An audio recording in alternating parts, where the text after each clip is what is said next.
And we are back. Buenos dias, buenas noches, everyone. Buenas tardes, even, with DreamHack Masters Winter 2021 Closed Qualifier Latino America. This is it. This is the final closed qualifier out of every single region. It all ends here. I'm, of course, your host, Live VIP, and with me is El Padrino himself, the man who makes Latin American StarCraft go round. It is that king. Hola a todos. Hello everyone. How are you, Light? Please tell me that you are excited as I am. I am as excited as I am nervous and anxious because, oh my god, like this is a problem about Latin America, mate. I love everyone. They're all great. That's okay, mate. All you need is to be a millionaire, and then you can sponsor everyone. Problem solved. I don't know if I need to be a millionaire to sponsor all of Latin American StarCraft, but okay. There we go then. What's the problem? You are already halfway there. Oh god, but there are just so many good players that are going to be competing here. We may as well go over some of them, but of course, I think what I like is that we have some nice distribution when it comes to the countries, you know? Yes, definitely. I mean, Mexicans, Peruvians, Brazilians. Every now and again, we even have our guest Chilean in X. Which was surprising to me, by the way. Like, oh my god, I think I saw you in qualifier number 1. Did you tune into both qualifiers, by the way? Only number 1. Number 2 was too busy. So I saw qualifier number 1, and I saw the before we talk about the players we are going to see today, I want to give a big shout out to Tavo because man, he almost made it twice. Oh my god, mate, he took down the Zerg Lord in day 1. Like, it was crazy. Like, oh my god. Like, I was so hyped because remember we both got to cast Tavo versus Ryu, and when we saw that, I was like, yo, he can do it, mate. He can do it. And he beat mate. He almost did, mate. I'm sorry, but unfortunately, it wasn't meant to be. I'm sorry, Tavo. Maybe next year, please keep practicing. You are so close, so close. Yeah. He really is really like again, like he was able to beat the Zerg Lord in very straight up macro games. I think it was in qualifier number 2. Obviously, he did fall to Eggs in the end, as that is why Eggs has qualified here. As I think Tavo made it to 2 qualifying matches. Yes, he did. He did make the finals. Eggs in qualifier number 1 and the Zerlork in qualifier number 2. Oh, I don't think it was. Yeah, it was. Hold on, we could probably check. Or was it Rio? Let me check. Yeah, it was the Zerlork. The Zerlork in qualifier number 2. Yeah, I guess so. I guess so. But yeah, I remember his series versus Eggs. Like, oh my god, it was brutal, mate. Like, he got cheesed out, mate. Eggs 13-12'd him. He 13-12'd him in like the final game on Romanticide. Oh my god. Look, it happens. Yeah. That's the downside of practicing with kaozfate. Is that you lose to cheese. Very true. Regardless, you know, God, those qualifiers were intense. They always are, but we have our qualified players here. A lot of Zergs, a lot of Protoss. Oh, another one that I wanted to give a shout out, mate. Sinner. Yo, Sinner. He was so good, man. He was so good. Mate, practicing 2v2 has his upside. I guess it does. Oh, but yeah, my God. Unfortunately, both of these players didn't make it, but you know who did make it, mate? Do we have the list of players that we're gonna see today? Oh yeah, that we do, mate, that we do. We have our players that were invited from the last season, of course. We have El Patito Erik. We have El Minecraft streamer, question mark, Jim Ryan. We have Jimbo Rising. We have Ryu, of course, El Italiano / Peruvian. Shakti, who's a bit of a question mark for me. Like, I don't know how well he's gonna do. And of course, our qualified players: Eggs, Paco Mike, Chaos Fate, and the Zerg Lord. Really good 8 players that we have here. Like, I mean, any of these two players could be basically the finals of a Sentimiento Latino. And we have them all 8 here today. Oh yeah, oh yeah. And as you can imagine, we are going to be following our Ducklings as best we can. No bias, no bias. You know, look, I forgive you just because we are going to see a Terran. Okay, that's the thing, right? Like, I understand if people like, yo, really, you going for the Ducklings? It's like, mate, there's some good matchups, man. There's some good matchups. Like, yo. Every round 1 matchup is a good matchup, mate. I wish we could cause every one of them. Yeah. But unfortunately, you know, we have only so much time, so we have to pick and choose. Yeah. Unfortunately. So as you can see on the screen right now, everyone, we are going to be going for Erik versus Chaos Fate. Who doesn't love a ZvT, mate? Everyone loves a ZvT, mate. There is a reason that it is why the matchup in StarCraft. Pretty much, man. This is like the most iconic matchup out there imaginable. So we'll see how this goes. Unfortunately, it's a travesty. This is going to be a best of 3, not a best of 5. Ugh. Yeah, but look at the bright side. This is double elimination. True. So we might, whoever loses, we might see them again later on. It's very true, very true. The real question that we have to ask is, because this happened last season.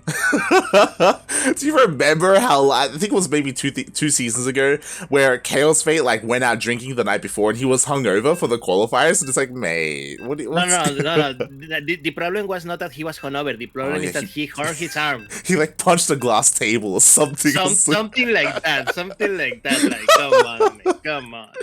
Oh my God, just awful, mate.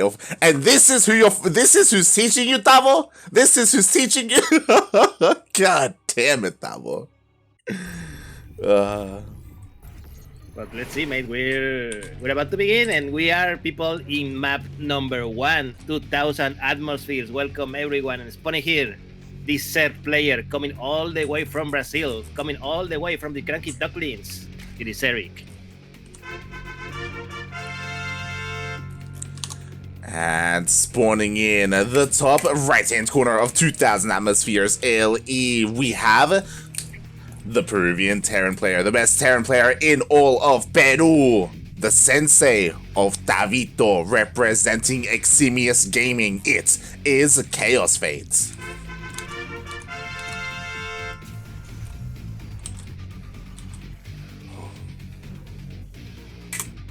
So, Chaos Fate. I mean, this is like Tavo, but power up. It's like Tavo, but good. No. Oh. I love you, Tavo. I love you. but not enough, apparently. Estoy bromeando. But yeah. Like, so this is scary, right? To me, this is scary. One, even though for the longest time Erik has been, you know, in the top 4 of the Latin American region as like a staple, you know, it's typically Special, Kelazur, Cham, and Erik, right? For a very long time.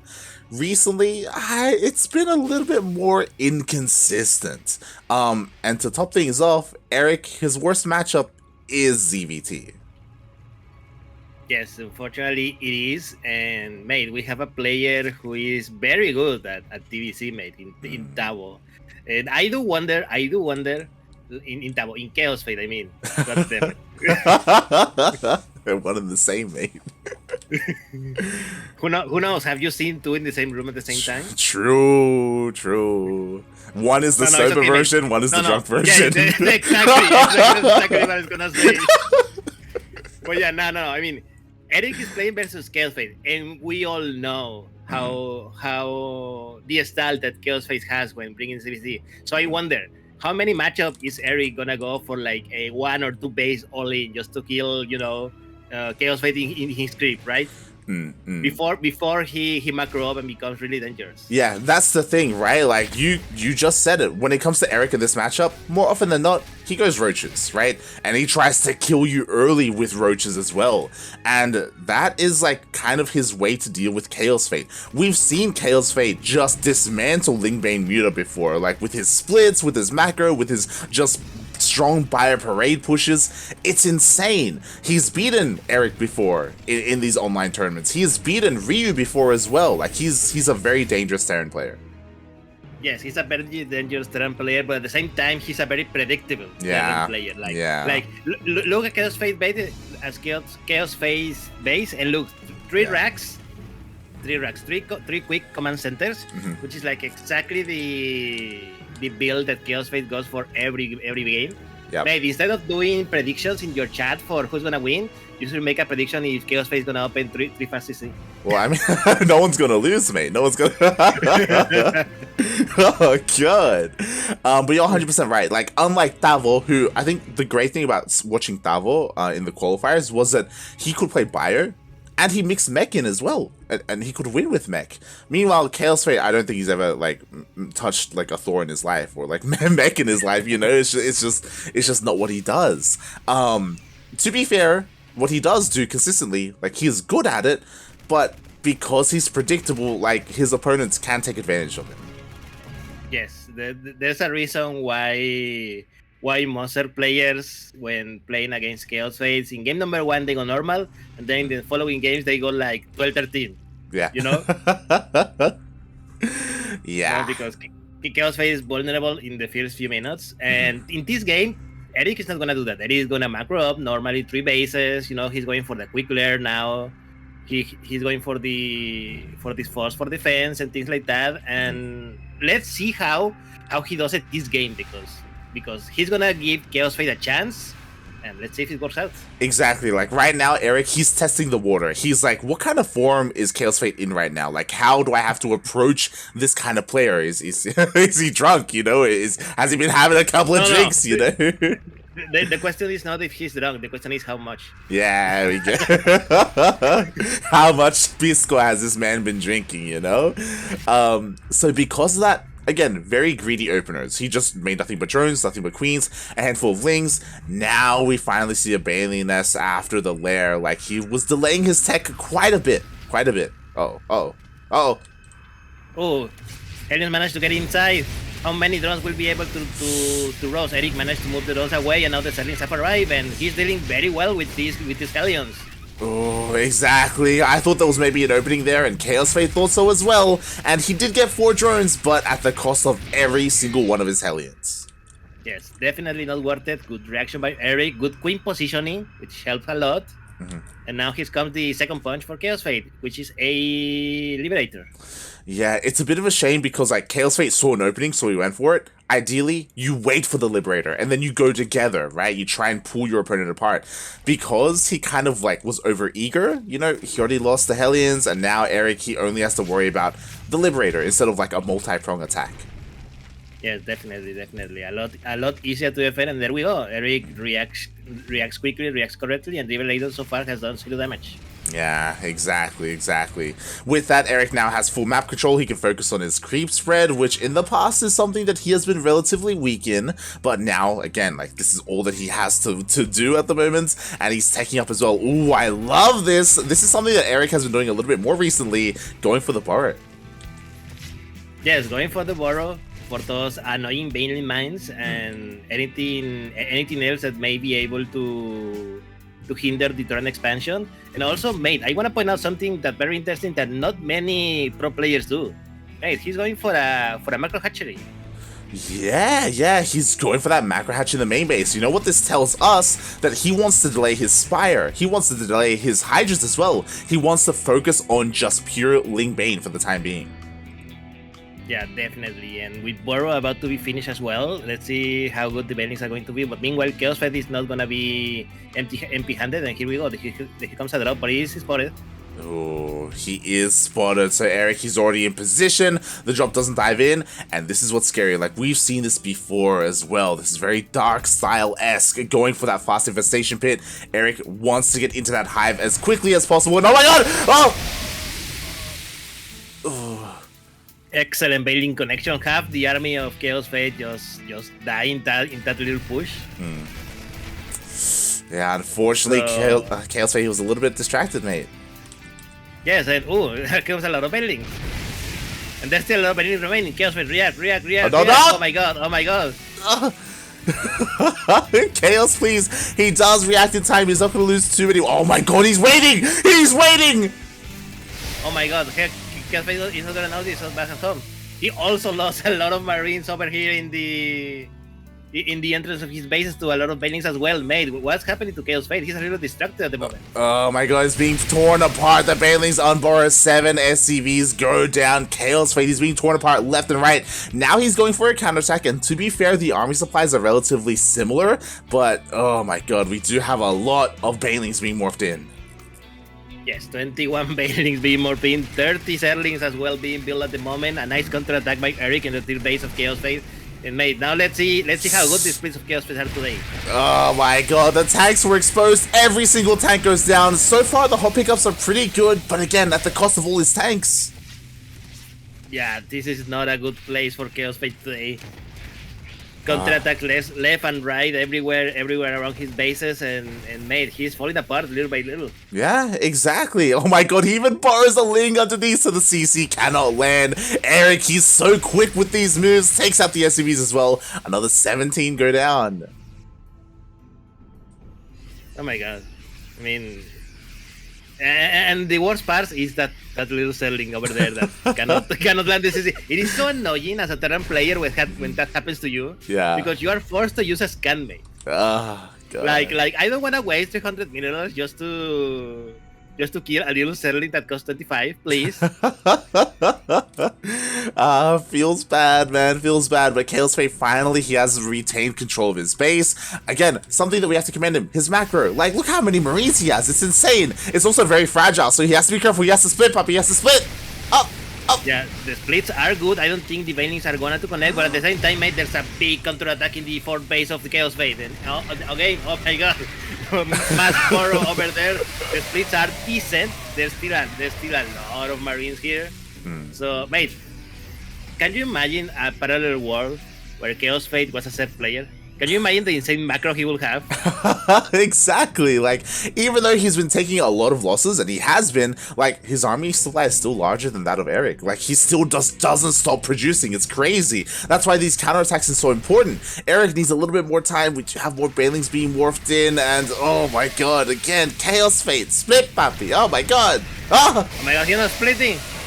Oh no, all his army is gone. He's also lost 29 workers back at home with the counterattack by Erik, and mate, I am speechless. Like, Erik is pulling Chaos Fate apart, but at the same time, I think Chaos Fate is not playing as well as we have seen him before. 100%. Oh, and with that, no GG, Erik takes game number 1.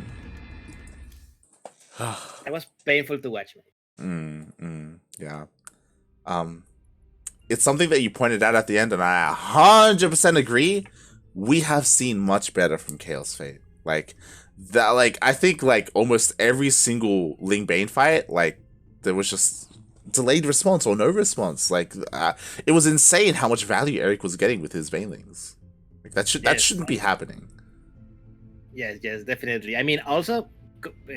Congrats to Erik, he did a fantastic job of doing counterattacks left and right, like counterattacks never stop. You know, you attack the tier base, you attack the 4 base at the same time, the army is out of position, and suddenly you kill 20, 30 SCVs each time. Yeah, like the counterattacks, like the borrow as well, like in the mineral lines and the CC, like there were a lot of nice moves. And again, as a reminder, this was just pure Ling Bane, you know, no Spire, no Hydra Den. He was working on a Hive, but he never even got up to Ultras. He didn't need them. Who needs units, mate? Like, you know, you say man with gun good unit, mate, Zerling good unit, please. True, true. I mean, Man with Gun has the potential to be the best unit. It's, again, one of those things where we didn't see very many splits there from kaozfate, and that's kind of what he's known for. Like his unit, not just his macro, but his unit control as well. This was surprising. I don't know if maybe he needs some time to warm up. I don't know if he actually is hungover. I mean, I am unsure if I should say what's the English word for this? Take away his drink to kaozfate or give him another drink to kaozfate. That's the thing, man. That's the thing. Ay. But anyhow, welcome everyone. Map number 2 has loaded. Welcome to Jagannatha. Funny here. Currently up 1-0. The CranKy Duckling from Brazil. Erik. And spawning in the bottom left-hand corner of Jagannatha LE, we have the Peruvian Terran player himself. He is blue, representing Eximius Gaming. It is kaozfate.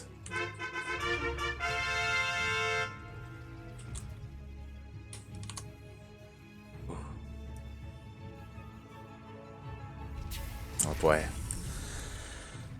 And yeah, I'm kind of worried for kaozfate here. I'm kind of worried, especially if he is a little bit tilted from the last game. I don't know if he's too much of an, maybe you can elaborate. I don't know if he's too much of an emotional player to let losses get to him. I mean, I don't know either, because you know, we saw him lose so few times that to be honest, I don't know. True. I don't know. I know much about his alcohol content than anything else. So. Oh god, shaking my head. But hopefully he can shake things off, because again, like as you said, there's a lower bracket. Like today is going to be a relatively long day of StarCraft. Yes, 8 players, double elimination. We're going to have, how many is it? Is it 1, 2, 3, 4, 5, 6, 7, 8, 9, 10? 10 matches. It is 10 matches, 4 of which are best of 5. So, as I said at the beginning, unfortunately, we're not going to cast all of them. But there's still a lot of StarCraft to see. Yeah, exactly. And still a lot of StarCraft to play as well, so hopefully kaozfate, he's able to shake it off, right? Because if he does want to make it through, again, he's got another best of 5 ahead of him, potentially another best of 3 if he gets knocked down, but, you know, we'll cross that bridge when we get to it, as we so far have some pretty standard openers.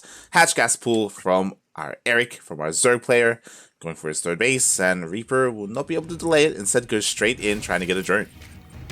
Yes, and he may be able to get one because the Zerglings are out of position. In fact, they are going across the map. Oh, he got a drone. That's very unfortunate for Erik. Oh, he's going for a second. He's going in for a second. Mate, he's gonna get it. Oh, that was so close.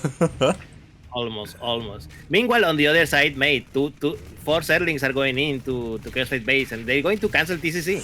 Oh, it's gonna be. Oh my god, that was also so close. He just barely causes a delay.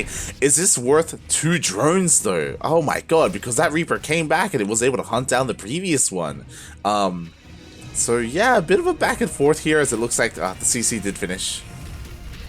Yes, CC did finish, and the wall is a wall, so no Zerglings are going to enter the main base. But I mean, yeah, you are correct. 2 drones are definitely a biggest loss than just killing 1 SCV and slightly delaying this command center, especially because, you know, it's kaozfate. It's going for 3CC, of course. Yeah, exactly. There we go. We do have that 3rd CC before Starport already on the way. The other thing is that these links will also get cleaned up as well by the Reaper, so... Oh god, after all said and done, we can see at the units lost tab that Erik did come out behind after that engagement. Yep, definitely. 1 SCV versus 2 drones plus 4 Zerglings. And the Reaper is still alive, and now he's going in with his 2 new friends, the Hellions. Oh yeah, the boys are back in town. They're going to be heading out here. We do have a little bit of a difference here, as we actually have a Banshee follow-up instead of a Liberator for kaozfate. So he is mixing things up a little bit here to try and find some more damage. I like it more. I like it more. Even though Banshee along with Cloak is more expensive than a Liberator, with the good micro that Chaos Fate has made, it can do a lot of damage. Oh yeah, exactly. It doesn't even have to just be drone damage. You know, you could also maybe pick off some queens. You can pick off a lot of creep tumors as well. Just be as annoying as possible throughout almost the entire game. So we'll see how many Banshees he gets. I imagine at least 2. What's important though is that this is going to be scouted. Oh. Yes. Oh no, my God! The Hellions enter the natural base, but they are quickly surrounded by queens and zerlings. And again, 4 drones kill, but he lost all the units. Yeah, exactly. Thankfully, it was only 2 Hellions. If you remember, I think 4 drones were killed last game for like 8 Hellions or something. So yeah, it was a lot of Hellions, yeah. And plus the Reaper.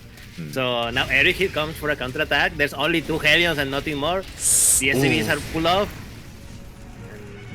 And nice body blocking there for the Hellions. 1 Hellion survived. And Erik now goes back, and yeah, the game just carry on. Yeah, that it will. We're still waiting, as it looks like we're not actually going to have a second Banshee here, which is shocking to me. He actually prioritized the Viking instead. So 1 Banshee, 1 Viking. He is going to be able to get some map control with this, deny any scouting from Erik. And now our eyes are on Erik. What is he going for? This time, some earlier Evo chambers and an earlier Bailey nest. So playing safer, delaying his lair a little bit more compared to the last game. Wait, I see the Mega in the chat, and he says that it is 11:24 p.m. I mean, where are you, the Mega? The Mega, he's in, I think he's in Italy right now. He went to Europe. Yeah. Fun fact. I see he wants to join his veteran Ryu over there. Yeah, no, unironically. He's like, Ryu, I'm coming.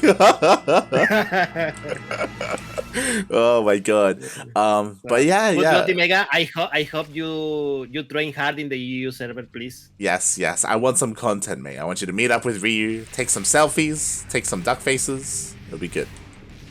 It will be good. Speaking of being good, again, Erik going for Burrow here. And delaying a little bit at the base of Chaos Fate because again another Zerling under where the SCV landed, another scan was 2 wasted, and the Banshee has returned. He has already taken 1 queen. Ooh. And 2 drones, only 2 drones. Okay, he might have gotten away with the 3rd one, but not bad for the Banshee. Not bad for the Banshee, and yeah, the game carries on. 3 bases for Chaos Fate now, starting to fully macro up. Meanwhile, Erik going for the 4 base. Building speed is about to finish. So I think, Erik is going for exactly the same build as he did in game number 1, along with the Macro Hatchery. Exactly. We do have a bigger priority on these upgrades, but he is for the most part going just pure Ling Bane once again. It's one of those things where, hey, working game number 1, sure, it can be easier to execute on 2000 atmospheres, but he's going to try it again in Jagannatha. Meanwhile, the Ling does spot the army of Chaos Fate moving out. Erik, he's aware. Yeah, Erik is aware, and there's not a lot of creep on like last game. Oh no, another nice counter attack by Erik. 1 tank kill immediately. That's going to be huge because, mate, there's only 1 tank coming in with Chaos Fate with this army. Yeah, exactly. That's absolutely massive. Only 1 tank to worry about, and those things if they wanted to. Oh my god, they've been working the Bailings. This is going to be a bit of a Bailing run by across the map. Meanwhile, the Marines are trying to do what they can. They do get a couple of drones, but there's still plenty more Lings and Banes where that came from. Yeah, they're focusing the hatchery. They said, here comes the silent counter attack. Oh god. Oh my god! 12 workers, and the attack and in the 4th base is going to be deflected as well. Mate, this is a really good game for Erik. Even though he's down in supply, he managed to save the base. He didn't lose many drones as well, and now he's ready to counterattack because, mate, how much does Chaos Fate has? He has like a few Marines. He has attack that is on siege, and oh my god. Ooh. I don't know if Erik had to pull back there, I'm not gonna lie. I think he probably could have gone for it, especially because that tank was on siege, but in the end, Erik does back off. He doesn't feel it. He wants to be a little bit more safe and take another base. On top of all that was happening as well, I'm so surprised that Erik was able to hold on to his 4th base. Like, it got so low, but he just barely held on, and because of that, that just makes it so much more worse for Chaos Fate. Like, he barely got any value. Yeah, definitely. I mean, the fact that Erik counterattacked and killed the other tank that was coming on the way to help with the siege, that was huge. Yeah, that was huge. So now let's see what Chaos Fate does to try and recover from this. And the answer is a double pro attack. We have one drop on one side and two Liberators on the other. Yeah, exactly. This could work. We do have a lot of spores in the main base, so the Libs have to be a little bit careful. There's also a Ling Bane army here towards the right, ready to counterattack, whether it's to catch reinforcements or just go straight for a mineral line. But here we go. We do have a drop towards the top left. It's going to pull away the attention of Erik. He shouldn't lose this base, but the main army is headed towards that fourth again, and the fourth, it's weakened from earlier. Yes.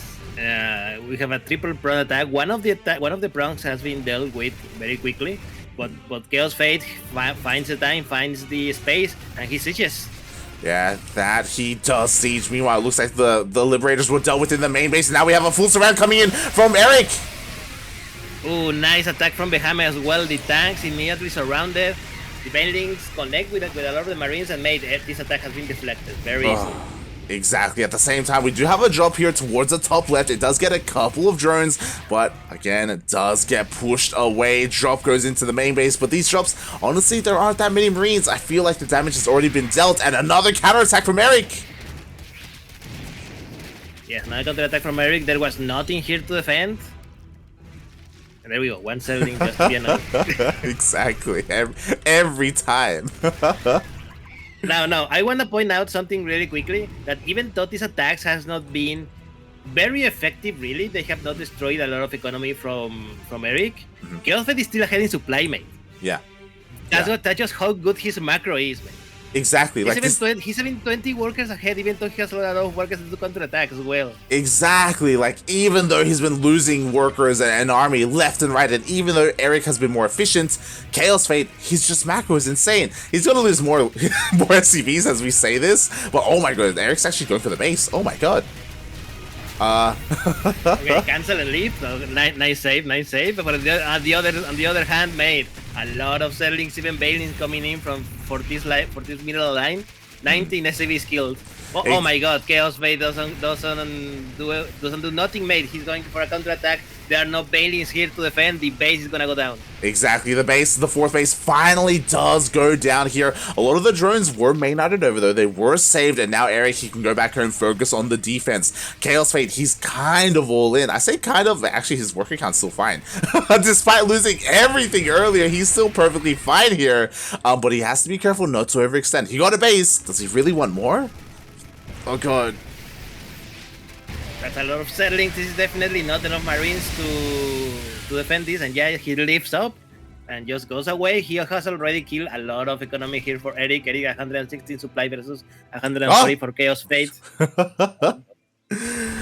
Exactly. Meanwhile, another Ling run by. Unfortunately, the drop here for kaozfate is kind of left idle. kaozfate, please. We do have a couple of Marines here over towards the right-hand side. 3-3! The energy base!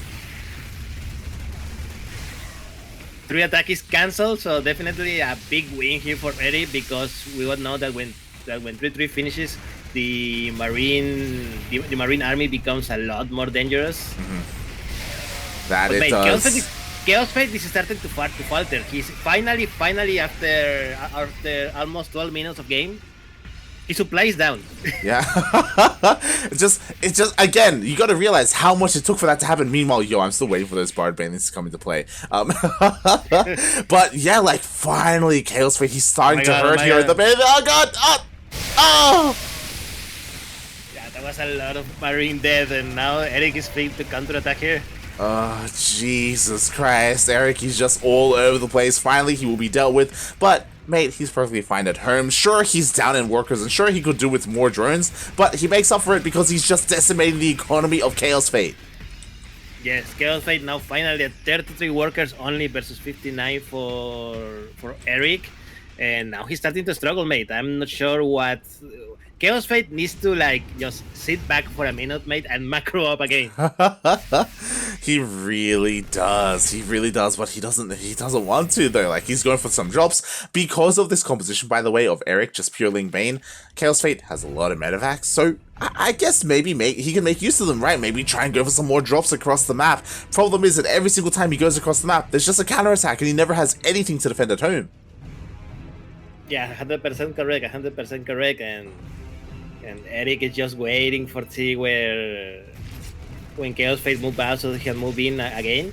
Nice drop here by kaozfate. There was nothing here to defend. The spore was not done.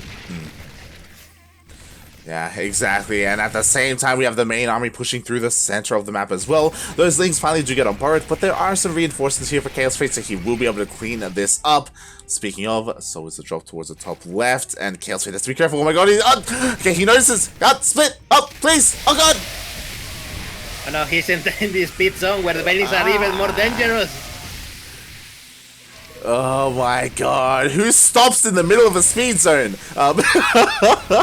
As the Ling Bane comes in, nice target fire by kaozfate towards the end here. He does just barely hold on, but the Lings, they don't care about the rings, they just go for the mineral line again. Yeah, 8 workers killed. kaozfate is struggling now to keep his economy running. 35 workers and counting. And now Erik is finally going to add a third unit to his composition. Mate, there are 8 infestors in the way. Oh my god, it's Erik's final form. He's making 3 units, mate. It's crazy. He's making more than just Ling Bane. And I am shook a little bit here. We do have a hive, but even though we have a hive, we're not seeing ultras. We are seeing infestors for those fungals. Oh no, this poor drone got caught in the wrong place at the wrong time. Yeah, exactly. A little bit unfortunate. The drones all get cleaned up. Meanwhile, kaozfate now is getting ready to push in, but the infestors are coming out. They have enough energy for a fungal each. Oh god! Oh god! Yes, kaozfate scanned them. One decent fungal. A lot of marines die due to the banelings there. And again, another counterattack by Erik to the third base of kaozfate. 10 workers down. Exactly. Erik is... Go ahead. Poor kaozfate, he cannot get a rest. He cannot get a break. He cannot, mate. He cannot. Like, Erik has just been relentless, not just this game, but this series as more Lings come across the map. What is it to defend? There are not enough Marines. The Lings, they get us around. Banelings are rolling in as well. Oh my god, more SCVs get taken out, and GG. Erik takes the series 2-0. What a nice guy. That was insane. GG made 2-0 for Erik. It was I wouldn't say a perfect game for him, but mate, true. He really like attacked kaozfate exactly where his weak points were. Yeah, exactly. And what I will say, and what is most impressive, is that we were talking about it when the series started. You and I, we both know, yo, Erik, TVZ, it's usually roaches. We usually see like this early like aggression, right? And he tries to end the game a little bit early and commits, right? But we saw something completely different today. I know that he has been practicing a lot. I know that he's been a little bit more buddy with Kelazar recently as well. And it's just insane to see like the difference between Erik now and Erik a month ago. See, mate, the things that Age of Empires Force does to you.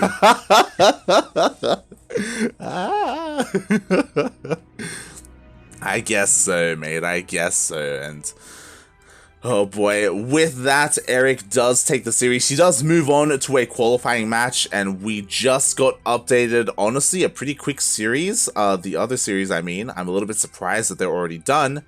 It looks like Erik is going to be going up against Paco Mike. Yeah, mate. PVC, my favorite matchup.